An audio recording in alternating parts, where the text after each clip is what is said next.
Alex, so welcome back to another video. Today I am bringing you a dedicated series review of The Dandelion Dynasty by Ken Liu.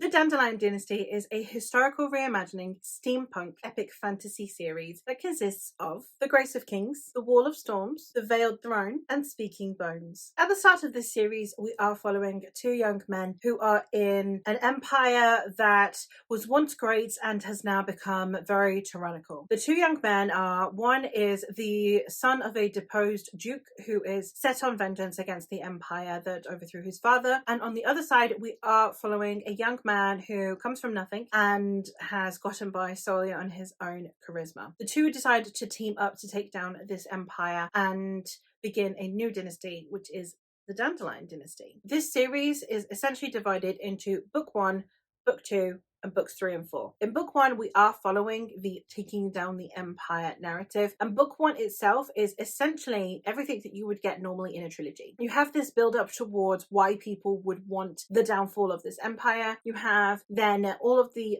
plans that you need to take it down, and then you also have what to do with this power. Then in book 2, we have these same people a decent whiles later. We have had a whole new generation come in, and the cast of the original story are older, and it is about all of the decisions that they make to try and supposedly make the world a better place for their descendants, the idea of legacy, the idea of improving the lives of those that come after. But what does that mean for those that actually do come after? And when their descendants then begin to actually formulate their own ideas and contrasting those ideas with that of their parents, how do we go about it? The last two books, which read as one seamless narrative, follows on where now the next generation are having to make decisions themselves for their own kin. And it has so much discussion around legacy and descendancy, and it follows multiple generations during this tumultuous time, how to stabilize a nation, and what does everyone want out of this. So many interesting conversations being had throughout the whole story, and I really loved the generational elements, because I think that if you're going to talk about a dynasty, taking on multiple generations worth of conversation is really important. The characters in the first book didn't really blow me away. Some of them felt a little bit archetypal, and they also felt like they lacked a little bit of depth. They were there more to move the plot along, and they were there more for themes than for anything else. I didn't connect with any of the female characters. However, I did find that they were interesting enough, and I kind of then went into the second book with the notion that this book would be one that I follow through more on intrigue and on interest and out of the themes than it was about any emotional investment. The second book, however, really shook up these characters because there has been such a generational step in between. We are following these characters now as they are having to make new types of decisions based on the changes of position of power that they were in from book 1 to book 2, and also the changes of their values based on their lived experiences were really at the forefront, and therefore made these characters suddenly feel like real people. We have seen their lived experiences in book 1, and then how that changes in book 2 really is an absolutely fascinating change of pace, only for us to then go into the last two books where these are characters that we have watched grow, watched become human beings. We have seen how they care about other characters, but those other characters having their own wants and needs. And I think it was just handled all round in a really fascinating way, and I think that Ken Liu had a really good grasp by the end of it on what he wanted his characters to represent, but also the emotions that he wanted them to evoke from you. The plot was absolutely amazing. This whole series is literally centered on how war permeates and how easily it can go on and on for so long because no one is willing to give an inch, and the conversations around that were absolutely fantastic. In book 1, the plot was really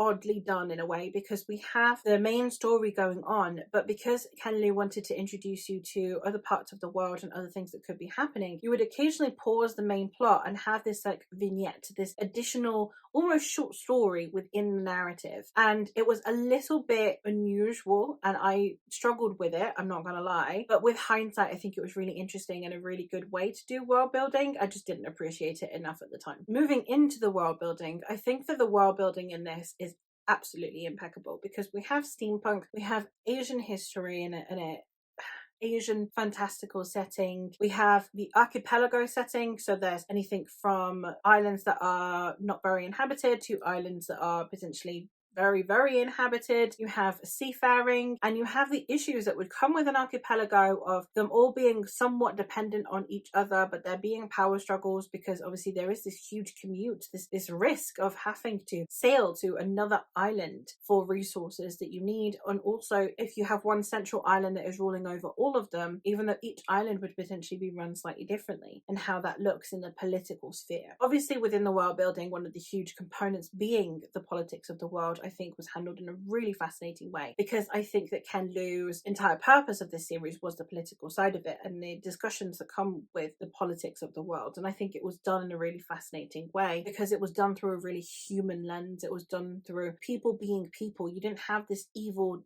overlord who was trying to rule over everyone. You had people who thought that they were doing better, or people who got so wrapped up in their own ideals that they didn't stop to think about other people. And I really, really liked the way he played with that and the way he tackled that and the conversations that brought forward. As a big themes girly, as you well know, this one really, really did bring home its themes. It tackled them in a really fascinating way because it was always done through the gaze of each individual impact on the world, and therefore each theme was brought forth by multiple characters. The ideas of war, the ideas of ruling, of authoritarianism, of resources, of conflict, of politics, of individual impact were all absolutely done through so many gazes that there was so much room for conversation. It wasn't just war is bad or tyranny is bad and it just means that that person is evil. Everything had layers upon layers of nuance and conversation, different perspectives and different angles, and I really, really appreciated that. This is not a series that I think would be necessary for beginners just because it is a little bit convoluted. There are so